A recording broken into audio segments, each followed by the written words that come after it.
What's going on, guys? Welcome back to another video and another quick Chainlink update. So guys, yesterday, as I've explained, that we've hit the $50 target, and I did mention on that video that I believe $50 will be a very strong resistance level psychologically. It's just a very strong number. So far it actually has been exactly as I said. It's been very strong resistance at this moment.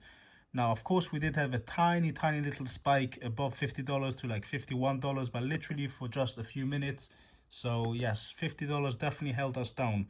Now, guys, what do I believe is next? So as I said yesterday, I believe $50 will be a strong resistance level, and from there we might basically go a little bit sideways or even move a little bit down.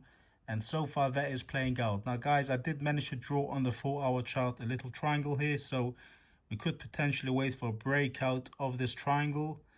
However, guys, we do have to pay attention to the stock market, because of course the last 2 days the stock markets have not been doing, the traditional stock markets have not been doing too good, and that does affect the market on crypto. I mean, especially with BTC. And if BTC comes down, like especially if it comes down like heavily in a few percent in a day, then in my opinion alts will follow. Now, of course, if BTC just continues to move sideways and kind of goes up and down, $1,000 up, $1,000 up, basically no real action, then I do think Chainlink has a chance of going higher.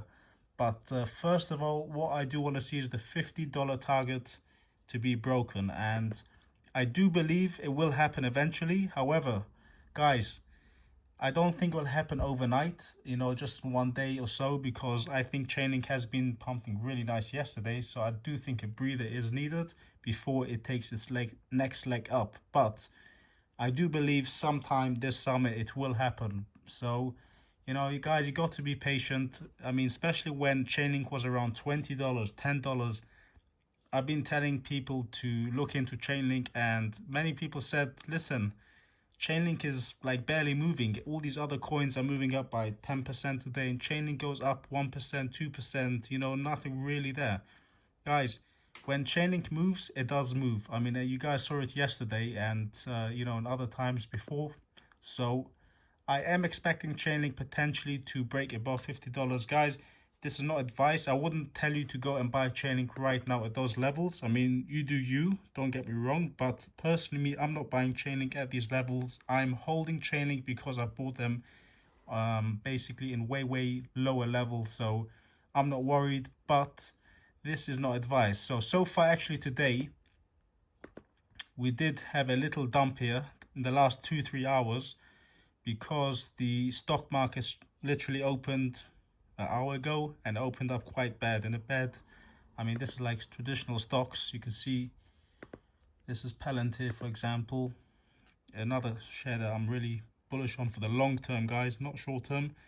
And yes, it keeps on falling. That's because all the, well, basically most of the stock market is on a red today, and that potentially would affect, as I said, the crypto market. But overall, quick update, Chainlink so far is holding the, well, it's not going through the $50 resistance at this moment. However, I do believe it will happen eventually, and well, that's a possibility. That's not guaranteed, of course. But yeah, this is my update with Chainlink, guys. So thanks for watching this video. Please give this video a like and subscribe if you haven't done so yet, and I'll see you guys in my next video. Bye now.